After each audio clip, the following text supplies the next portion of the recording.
don't have to do that as canon. You can book it ahead of time and redeem art. And most canons have the RFID cards now, so I'm hoping they all go to online. Like they have a plastic card that you just put in your jacket. Yeah. They either have like little gates. Yesterday they had gates, and you just walk up to the gate. It's got a little, it's like a little, and it beeps and it'll go through. But then other places, like Canon has like little guns that they shoot. No, it's been there for years. The church with all those little stairs. From here, it looks like a modern architecture kind of, right? You can imagine all the different piles and people live and stuff. No. I see what you're saying. From here, it looks really cool. Well, it is really cool. It's just not what you think it is. I have seen it that way. Right. I'm like, John, I didn't get one on me. Yeah, I got out of the car and like, John's plate.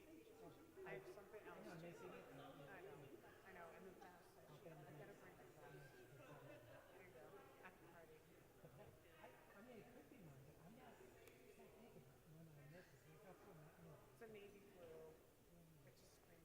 Maybe it's that. Yeah,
So,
that bass I was trying, if you press it with strength completely behind it, it sounds fine.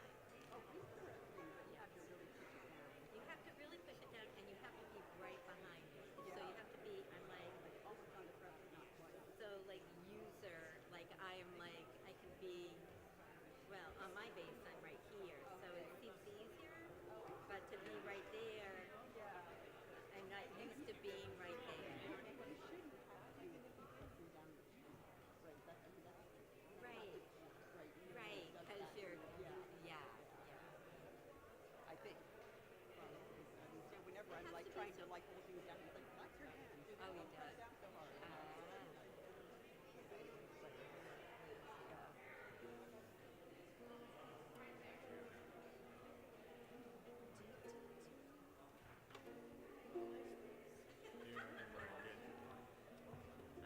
I remember seeing, I don't know what I did with it. Here, do you want this one?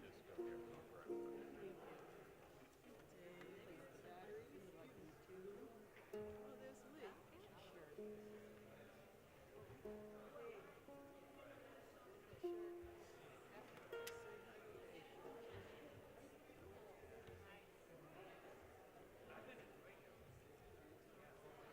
This is really confusing.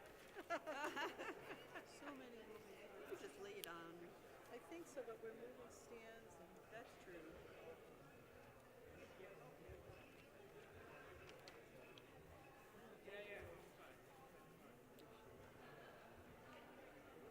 I saw Libby downstairs. Yeah. I'm like, well, you can't hear your husband melt off the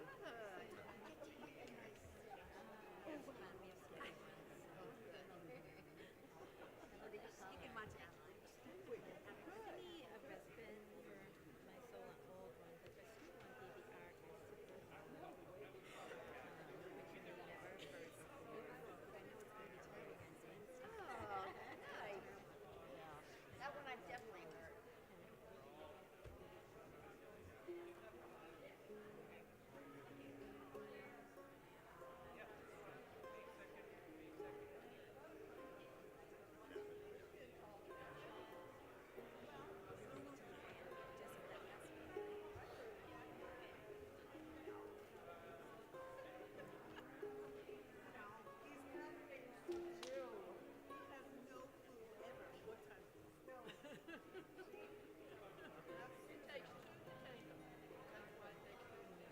You pay the toll.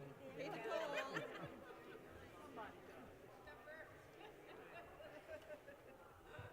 think I put the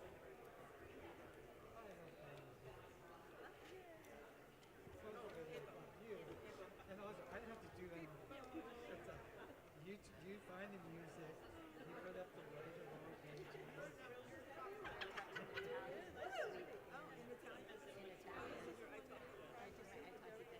It was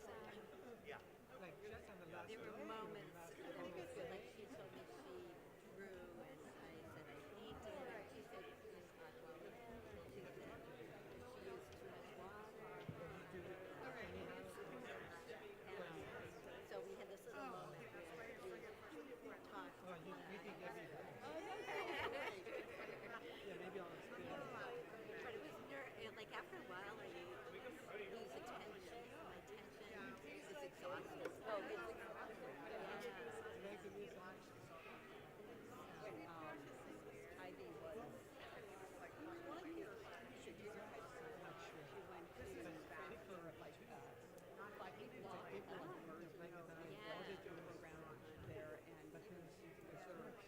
So beautiful. And you get to do when you're trying to keep it all day long. Exhausting. It just feels just like, oh my god. Find yourself easily. Now it's I find it more exhausting when you can see. I passed it like remember English words.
Good morning, everybody. I'm the Reverend Ellen Quaadgras, minister at South Church in co-leadership with Kirsten Hunter, our director of Lifespan Ministry, and in shared ministry with all of you. Welcome to South Church in these times when the ground can feel so unsteady. If you came in needing a little respite for your soul, some steadier ground, some hands to hold or shoulders to lean on, you are in the right place. May this hour help you breathe a little easier, find your footing again, and leave with a renewed sense of where you are called, what you're called to do, and who you want to be as you do it. Grateful to Willow for serving as our worship associate today. Many thanks to South Church folk, which is almost half the congregation at this point. And with Susan Adams hidden in the back all the way for offering music with heart to this service. Grateful to Jen Leiden for making all the tech magic work so we can be together online and right here in the room. Many thanks to Jen Deo-Barry, who's going to be offering our time for all ages, after which our youngest are invited to head downstairs for religious education. And everyone is invited downstairs after worship for coffee hour. If you are new or newish, there is a welcome desk at the bottom of the stairs where you can ask questions and get connected. And speaking of connection, here's a question you can use as an easy way to talk to someone you do not know well. How many snowstorms does it take before you are done with winter? 1, 5, 25? Or are you a person who's actually looking forward to the snowstorm that's coming up this afternoon? You can chat about it. You can find hymnals, large print hymnals and listening devices in the back. And we have a few announcements this morning right here. And you can find all of these in your order of service as well, so you can follow along. Senior Youth Bingo fundraiser, March 14th, 3 to 4:30. Come support our senior youth and help them raise money for their upcoming trip to New Orleans. $10 for a single player, $20 for a family, and a multi-card option of 9 cards for just $20. So come to that. Reflection circles are hosted by the Committees on Ministry on March 29th, April 14th, and May 3rd. Times are in the order of service. The COM is offering an invitation to share about giving as a spiritual experience. Why do you give, and how does each gift express your faith and commitment to the world we are shaping together? Sign up for a date, visit the COM table at Social Hour, or email them. The email is in the order of service. New Hampshire Outright LGBTQIA+ allyship training is on March 1st in Parish Hall. This will be a fun and informative session, and the rest of the details are right in here. And also save the date for the next Unity Hub opportunity. That is on March 10th from 6 to 8 p.m., a way to come together in this unsettling time and figure out what your next concrete step can be with support of other people. And finally, we have an announcement from our younger folks. We're part of RE, and we're learning about mutual aid. It's not about charity, it's about neighbors helping neighbors. We're putting together cold weather care packages for our unhoused neighbors. We're asking all of you for donations like warm socks, hats, gloves, or mittens, first aid packages, energy bars, chapstick, hand warmers or flashlights or headlamp. There is a donation box in the vestry. Thank you for helping by donating by March 8th.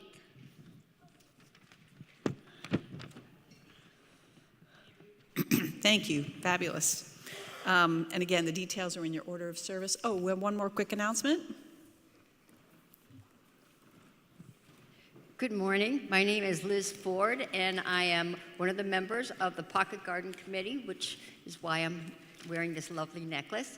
As many of you know, there's a lot of different parts to putting together the Pocket Garden Tour, and one of my roles is selling ads for the tour.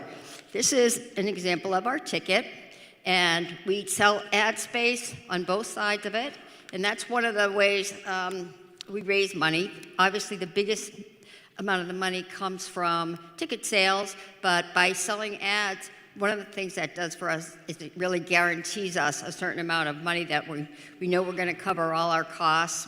if it rains and nobody shows up, which I can't imagine is going to happen. But the price of the ads range from $200 to $400, so we get a lot of small businesses as well as some larger, I kind of call them anchor businesses because they buy year after year, but we're always looking for new advertisers, and especially the smaller ones, the $200 ones are great. So if any of you know of a business that would be a good fit to advertise during the tour, if you could let me know or anyone else on the Pocket Garden know, I'd appreciate it. And maybe you yourselves have a business and you want to advertise. So thank you. And also wanted to mention from the coffee hour team that if you are inspired to make some cookies or brownies or bring something savory, there's so much warmth and love that gets communicated to the whole congregation when we're able to offer home-baked things for coffee hour. So think about that next time you're in your kitchen wondering, what am I going to do with myself?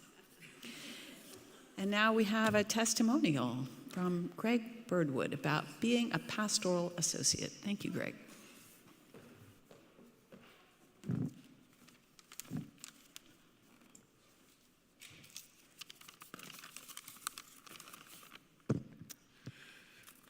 Good morning.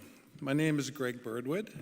As I finish my term as a pastoral associate this June, I've been reflecting on how I got here. My connection to this part of South Church's ministry actually began a few years ago on the receiving side. During a period of significant health issues, the support my family and I received helped us navigate a very uncertain time. I joined this group because I wanted to help ensure that same circle of care would be there for others.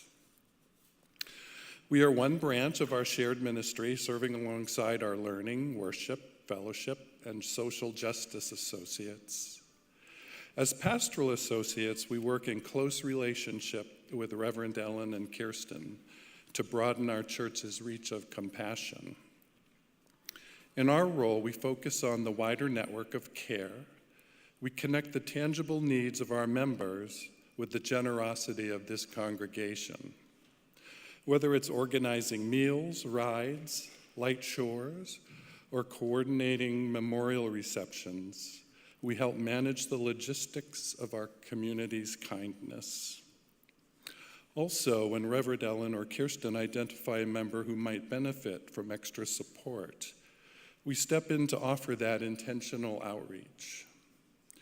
We hold these connections with deep respect and confidentiality, ensuring that when life gets difficult, our members remain held by the warmth of this community. Some of us offer a listening ear for those navigating difficult transitions, such as a medical recovery or the loss of a loved one. We help ensure that during these shifts, no one has to feel they are walking alone. I have found this to be a space for personal growth as well. During our monthly meetings, Reverend Ellen offers teaching moments, exploring how to bring a calming presence into a visit, or exploring what prayer looks like within our Unitarian Universalist tradition. I always leave these meetings feeling more connected to the heart of our church. Our next term begins in June. I can tell you from experience that being a pastoral associate is as rewarding for the giver as it is for the recipient. If this isn't the right moment for you to serve as an associate, I invite you to join our wider network of care. To those of you already in the network, thank you. Your willingness to show up is the heartbeat of our community. This care takes many forms, from the practical help of chores and errands to the quiet, supportive reach of a neighborly visit. Every gesture, large or small, ensures our community remains vital and connected. If you'd like to join the network or you're thinking about being an associate, please fill out the card in your pew or visit Donna and me at the information table downstairs after the service. We'd love to talk to you. Thank you.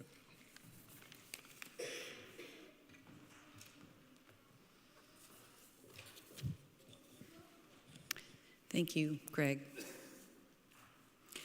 As we now begin our service, we acknowledge that South Church stands on the ancestral and unceded homeland of indigenous peoples, including the Abenaki and the Pennacook. We also name that every place carries stories, some true, some incomplete, some told to protect power. Part of our work as people of faith is to notice the stories we've inherited, to tell the truth about harm, and to choose stories that lead toward repair and right relationship. May we live with gratitude for the land that we're on and with responsibility for how we care for it and one another.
We light our chalice this morning with words from the Reverend Michelle Collins.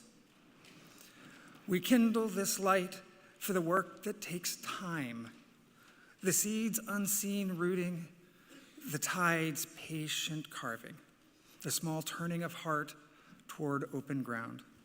We look towards what is slow and true, the steady flame that sustains our days.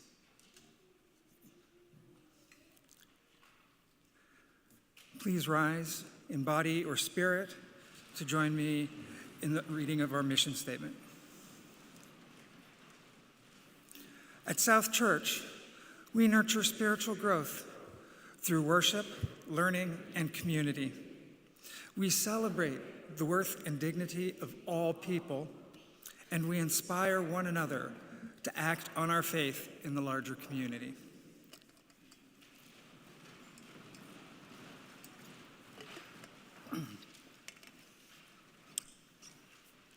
So when I was almost 16, I had a pretty significant health crisis. It was a scary time that required quite a bit of effort on my part to deal with the frustration and the pain around how my body was failing me. I would work hard to keep a positive attitude, display confidence in my prognosis, and do what I could to not contribute to my parents' already significant concerns for my health. The truth that I worked very hard to not let anyone see was that I was terrified, and I felt very much alone. Every night meant going to sleep, having my eyes taped shut, and being alone in my hospital room with my fears, the sounds of the hospital unit dealing with small children in distress. I was in a pediatric unit at the time. And pain from my neuropathy and muscle atrophy being constant. I desperately missed my friends from school, my girlfriend, or anyone I considered a peer. I wasn't even sure if they knew I was sick, as I never heard from them in the month that I was there. Now, I had plenty of physicians to offer positive medical stories, and friends of my parents would come to offer good cheer, but it never gave hope. It never gave solace, or cleared the uncertainty enough for me to actually believe in a positive outcome. Truth be told, the visits were just more exhausting. But what actually got me through the experience were a few of the orderlies at the hospital. These were young enlisted servicemen who were training as naval medics. Turns out they were delighted to have a patient in their unit they could actually talk with as they would their own peers. See, these barely men, when they were not performing their medical duties, ended up gathering in my room, in large part because I was the only patient capable of having a conversation. They would spend time with me. I played chess a lot with one of them, and they would tell me about their plans, or even how they would try to rapidly sober up from the previous night's drunken escapades. Nothing like a banana bag at 4 a.m. We never talked about my ailment, though. We never talked about my fears. Whether they knew it or not, what they created was acceptance, community, and normalcy. They did not push me to get stronger, to hold on, or just have faith. They just walked alongside me for as little as I could walk. We just hung out together. While the rest of my world tried to encourage me to fight and work to get better and that everything would be good, all that did was remind me of how my body was failing me with the worst case scenarios ever present in my mind. What these young men did was give me back something to enjoy that had nothing at all to do with being sick. My resilience came from human connection. It came from getting to feel like everyone else and feel like that we had things to share between each other that had nothing to do with being in a hospital. My resilience was created in that sense of normalcy at a time when nothing felt normal. So please, everyone, rise in body or spirit and join us in our opening hymn, number 128, For All That Is Our Life.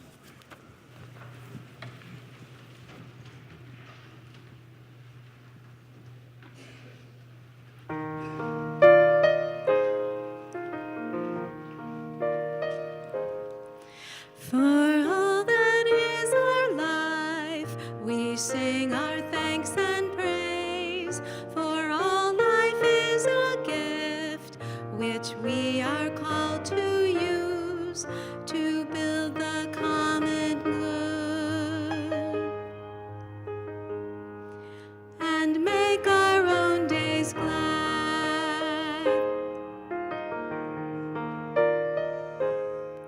For needs which others serve, for services we give, for work and its rewards, for hours of rest and love, we come with praise and thanks. For all that is our life,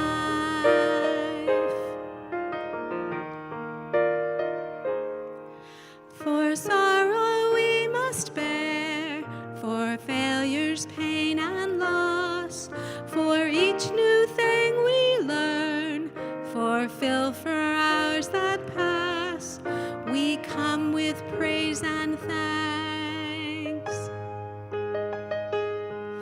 For all that is our life,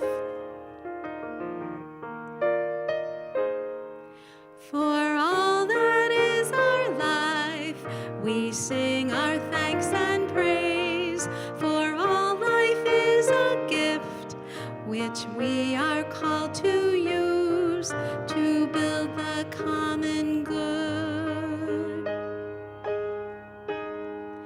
and make our own days glad.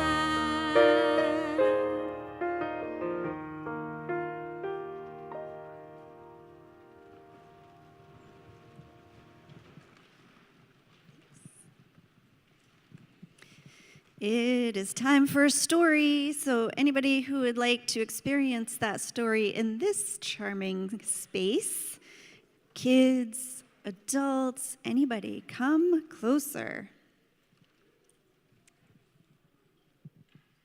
The story I'm going to share today is the Broken Story story.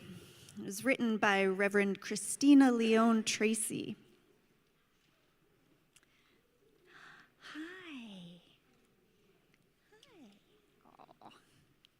Once upon a time, there was a man with a story. And it wasn't any old once upon a time story, and you wouldn't find it in a bookstore or on a shelf or as the story for Time for All Ages, because it was this man's own story. It was just his. And it had been very carefully crafted, starting before he was born. And he had worked really hard to get the story just right. It included all of the things that had already happened in his life, all of his joys and concerns, and his roses and thorns. And it also included all of the things that had not happened yet, his buds, his hopes, his dreams, and they were all held together very delicately because they were held together with just his own imagination. And so he worked really hard to protect this story. He carried it close to his heart all the time, and he didn't let anybody touch it because it was fragile and he didn't want it to break. And so he always had it, and sometimes it meant he couldn't do certain things, and he didn't want to do adventures because he didn't want anything to damage this story that was so important to him. And it was beautiful, and he checked in on it often to make sure that he was following it just right. That was his job. And then one day, it happened. It was totally unexpected, and he didn't do anything wrong, but that story shattered into 1,000 pieces all over the ground. It was all around him. And the story hadn't said that it was going to break. And the story didn't say you're going to have to put it all back together or how to do that. And so he felt really lost. He didn't know what to do. And so he just sat right down among those pieces and cried. And after a while, who knows how long, because even time seemed broken, but at some point, some people came out of a building behind him. And it was clear that this person needed help. And so they gathered around him and looked. And someone said, "What happened here?" And the man said, "My story, it broke. There's nothing left. It's gone." And someone else said, "Is this the story here, these pieces on the ground?" He was like, "Yes, isn't it terrible? There's nothing left. It's completely destroyed and gone." And then a kid said, "Actually, it's not gone because I can see it all over the ground. It's still here. We just need to put it back together."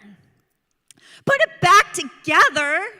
You don't even know what it's supposed to look like. You don't know me? How are you going to put my story back together?" And the kid was like, "Well, I mean, it may not look exactly the same as it did before, but at least it would be a story again. And who knows? It might even be more beautiful than it was before." And so everybody helped pick the pieces up really carefully. And they carried the pieces and brought the man back into the building that they had come out of. And they made him some hot, fair trade coffee.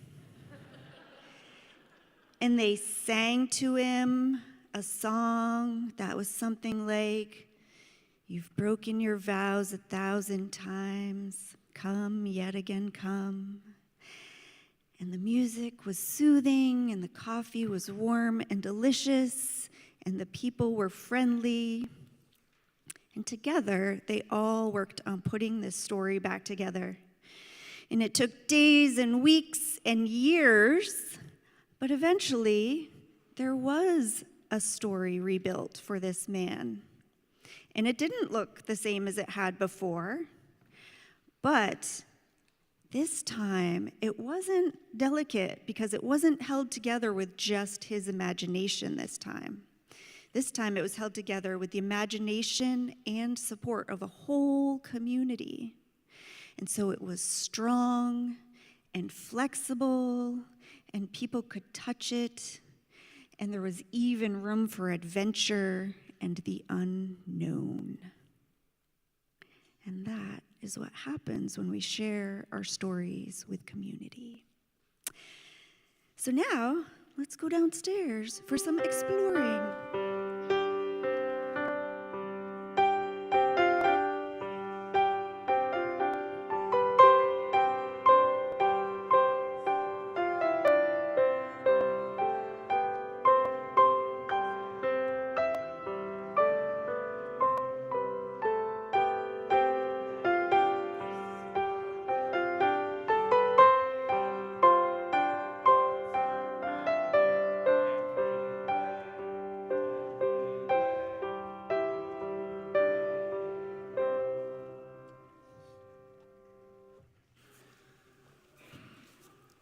So every week during service, we extend a request for offerings to continue the mission and the work of our congregation in this community and our continued support of it. And each week we share our plate.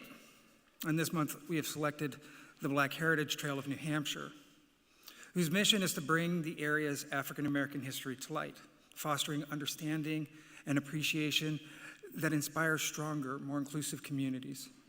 They provide a variety of learning experiences for adults and children, including walking tours, tea talks, a poetry series, and more. And the Black Heritage Trail of New Hampshire has been so much more for our South Church community, and specifically over the past 30 years. They have been role models and partners with us as our whole community has come together under their leadership to create a more honest and open historical record about the Seacoast. So as you choose to give this morning, please give generously as you are able. If you wish, there's a QR code in your order of service if you prefer to make an electronic payment. I now invite the ushers forward. The offering will be graciously received. Thank you.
Let us gather our hearts and minds in a spirit of prayer or meditation with these words inspired by a prayer by Reverend Michelle Collins and the lyrics of a song you are about to hear in a few minutes.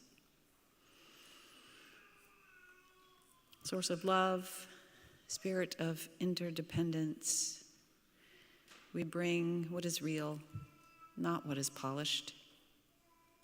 Our fears, our inhibitions, our sense of dread, and also our tenderness, our courage, our hope.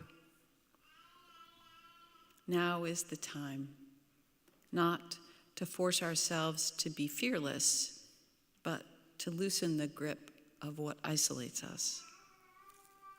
Now is the time to give up the myth of total control and let ourselves be held by the web that holds us, hands that steady us, voices that remind us we're not alone.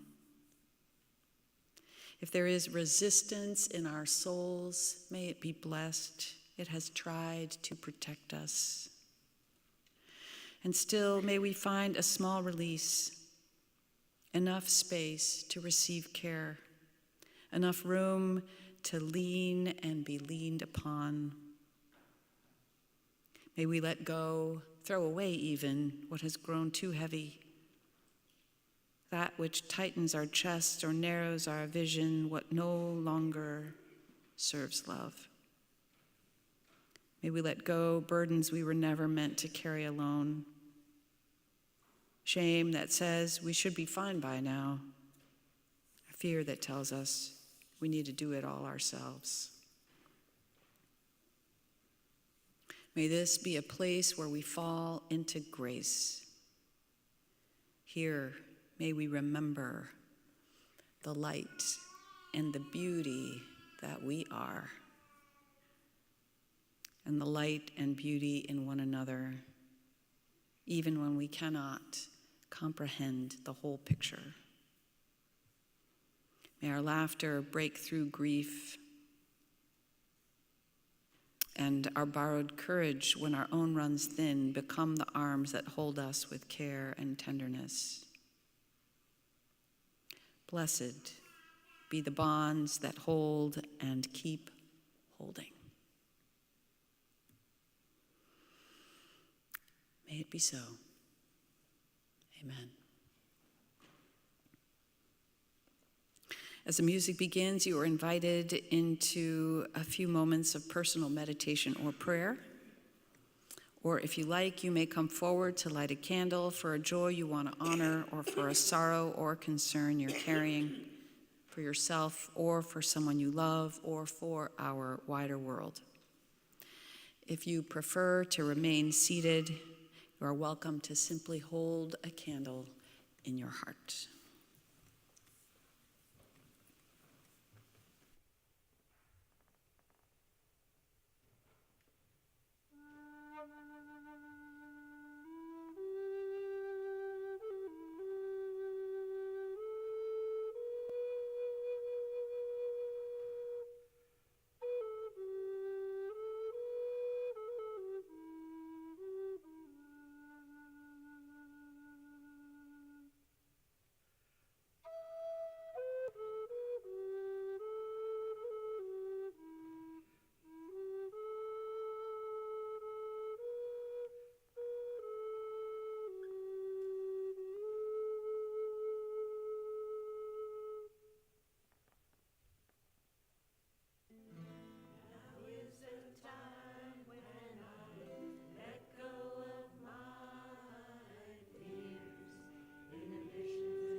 For each candle lit and each prayer held in the heart, may all these lights remind us we do not carry life alone.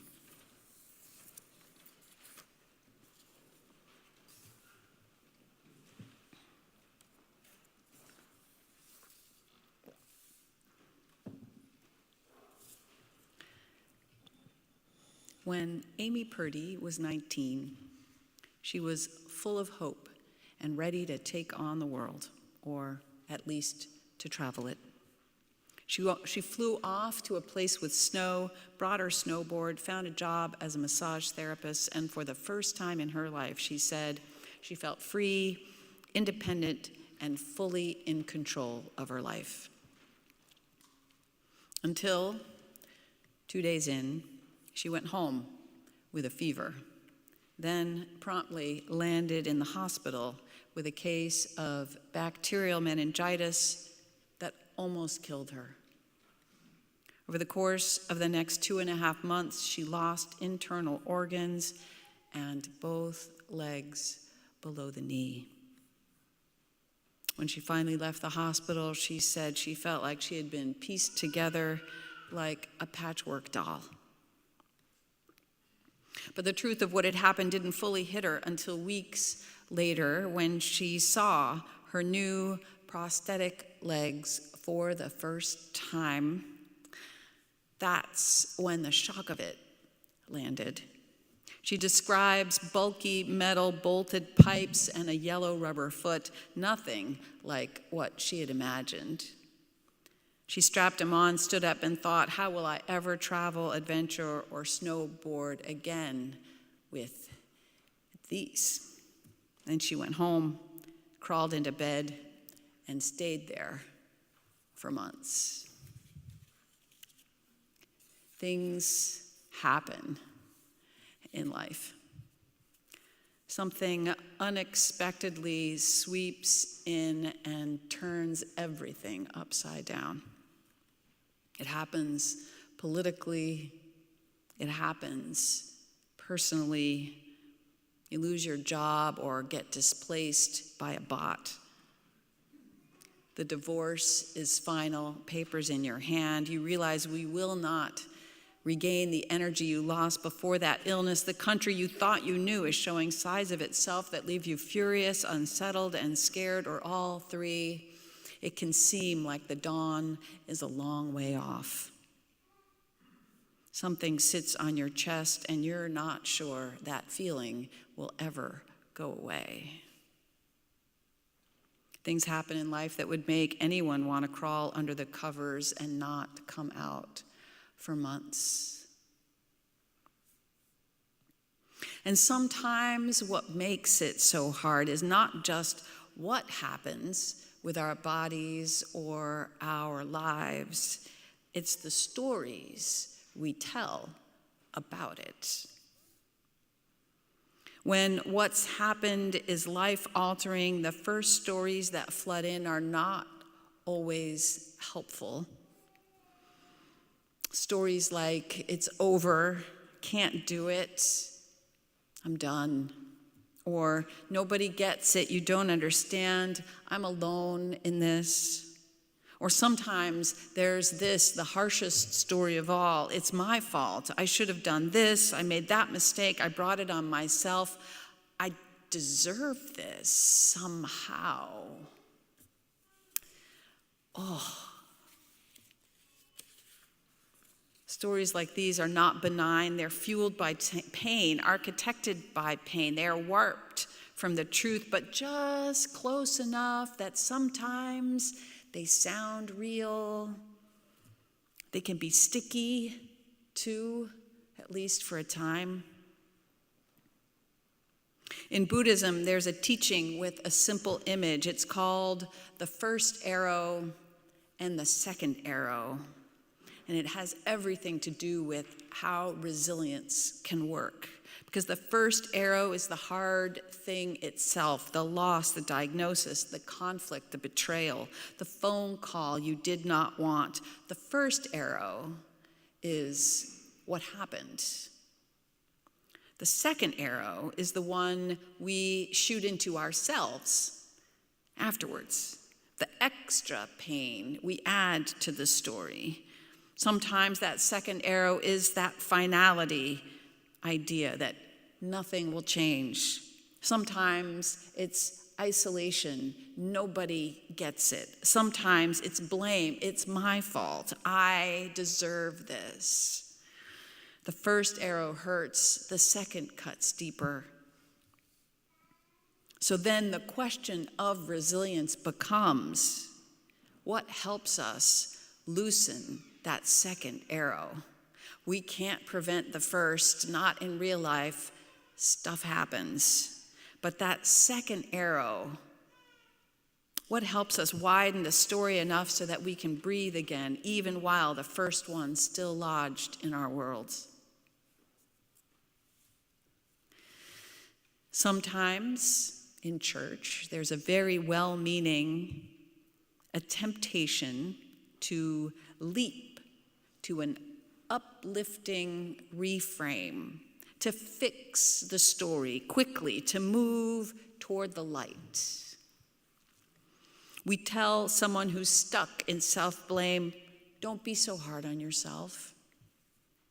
We tell someone who's feeling hopeless, things have always worked out before.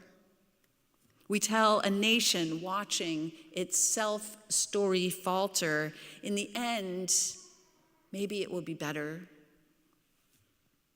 And sometimes those sentences are true. And they're also sometimes too soon. Because widening the story for someone, trying to call them into resilience, doesn't always work.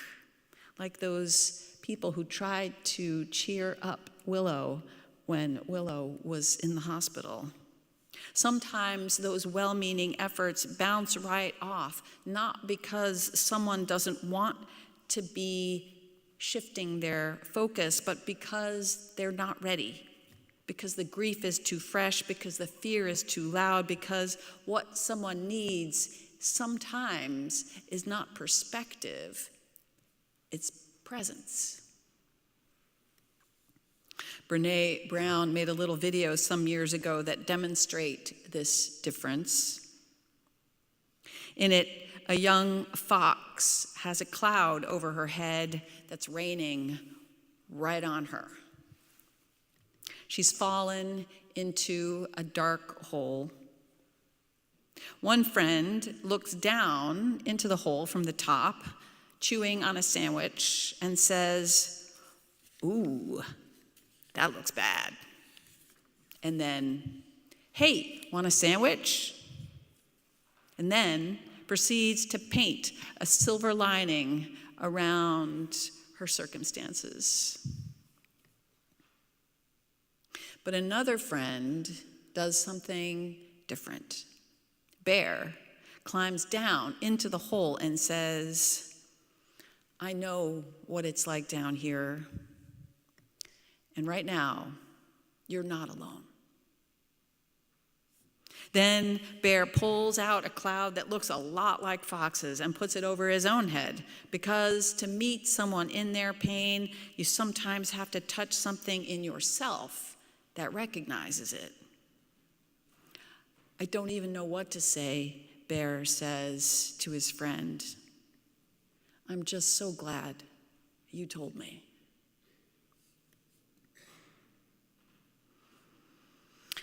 I share that story because as much as we want to pull people out of the dark places they are in, sometimes what they need first is for someone to keep them company right there in the dark, at least for a while.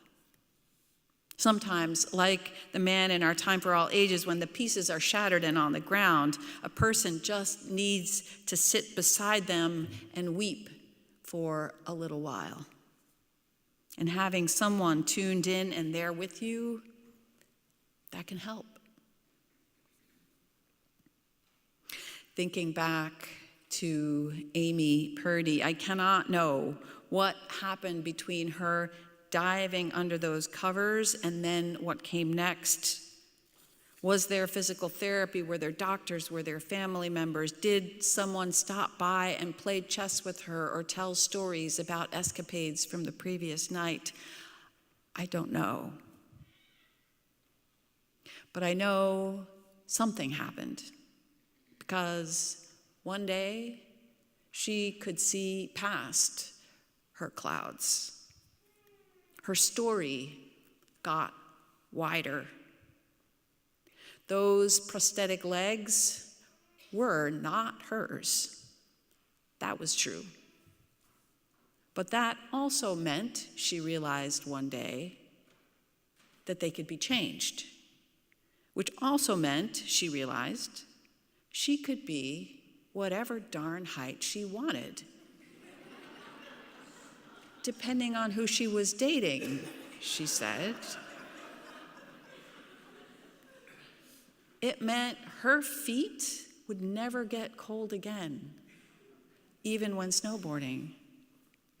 It meant she could buy whatever size shoe she might like on the sale rack.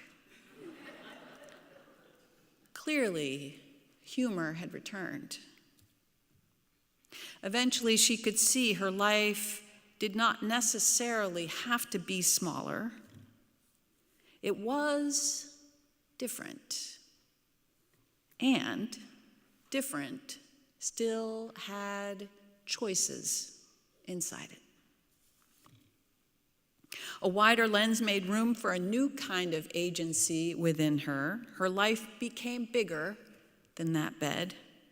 She went back to snowboarding. She couldn't find prosthetics that worked for what she needed, so she created her own. She co-founded a nonprofit for young people with physical disabilities to get involved in action sports. She competed and won major medals. The story did not return to the old plot. It became a new plot. A story that can look like a sad ending can actually be just a sad chapter in a much longer book. Which brings me back to our lives here and the world in which we are living. Because we are not only carrying personal stories that break, we are also living through cultural stories that are breaking. The old upward and onward story, the story that rules will hold, that the game is fair. As those cracks grow, other stories rush in to fill the gap. The story that you're on your own. The story that if you're struggling, you did something wrong. The story that if your life does not look a certain way, it's over. Those are those second arrow stories we heard before. It's hopeless. I'm alone. I deserve it. But our time for all ages suggests there is something bigger, deeper, truer that's always underneath them all. Our values remind us that we are interdependent, meaning we belong. All have worthiness, every single one of us. Equity matters, and love at the center fuels it all.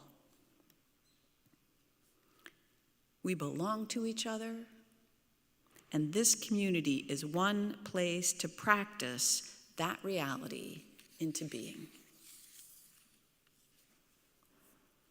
So, when those second arrow stories show up, what can we do practically in our personal lives and in our shared life? I want to offer 3 practices, not as a fix, but as a way of coming back. First practice, name the arrows, then choose one thing more true. When something painful happens, ask, what is that first arrow? What actually happened? Name it explicitly. Then ask, what's the second arrow I may be adding? Blame, finality, hopelessness, isolation. And then, without forcing a happy ending, choose one sentence that's more true. I made a mistake, and I can try again. This is hard, and I can take a next step. I don't know what happens next, and I'm not alone. A wider lens often starts small. Second practice, borrow steadiness from others on purpose. Our culture's individualistic tendencies teach self-regulation. Calm yourself down, handle it yourself, manage it yourself. Sometimes that's necessary. But interdependence reminds us, many of us do better with another person in the room. Co-regulation rather than just self-regulation. Resilience grows faster when you have a witness, when you're not under the covers alone. So, that practice is simple. Do one hard thing this week with someone nearby. Make the call with someone next to you. Write an email with someone at the table. Take that walk with a friend and talk about it. Ask someone to stay close while you face what you've been avoiding, not because you're weak, but because you're human. And third practice, use your hands. One of the most effective ways to stay out of a hopeless story is to do one concrete act of care for someone else. It doesn't have to be heroic. It can be quiet. Sit with someone who's grieving, listen without fixing, offer a ride, bring a meal, write a note. Just show up. We often think we do these things only for the other person, and we do it for them, but it also changes us. It moves us from, I'm alone, to, I want you to know you're not alone. It becomes harder to keep telling yourself there are no good people in the world when you are doing even one small good thing with your own two hands. Because that is one way we come back. We tell a truer story. We borrow steadiness. We offer steadiness. We use our hands. We sit beside the pieces long enough for something new to begin to emerge. Resilience is not pretending the storm isn't there. Resilience is learning how to live with truth inside it. Resilience is accepting what is, loosening that second arrow, and letting community help us hold what feels too much right now. So how do we come back? Sometimes just one sentence at a time, one conversation at a time, one small act of care at a time. But we get to do it together. May it be so. Amen. Let us join together in our closing hymn. It's number 354. We'll sing verses 1 and 4. Please rise in body or in spirit.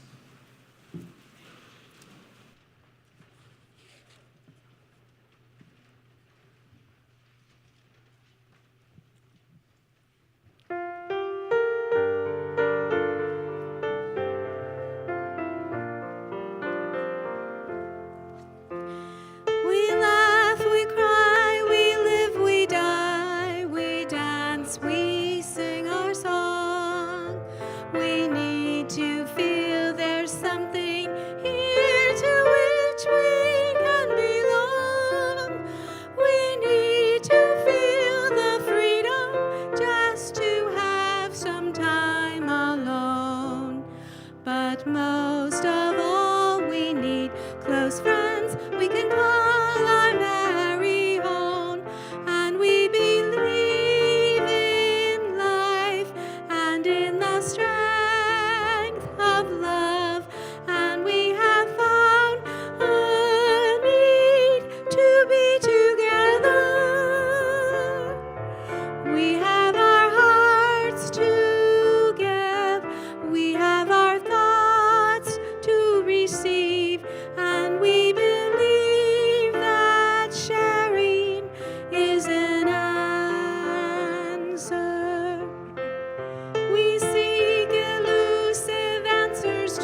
We extinguish this flame, but not the light of truth, the warmth of our community, or the fire of commitment.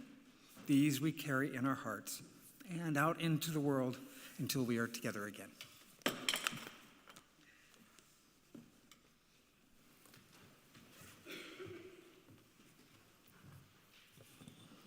I invite you, after the benediction and the postlude, to turn to a neighbor and say hello and ask them about their snow anticipation or something about the worship service if you like, but say hello. Our closing words. When stories break, it can take a while, sometimes days, sometimes years. May we let others in as we rebuild. May we build and rebuild together. May some parts fall away and new parts find their place. And may we know our new stories are held not only by our own imagination, but by the care of an entire community. May it be so. Amen.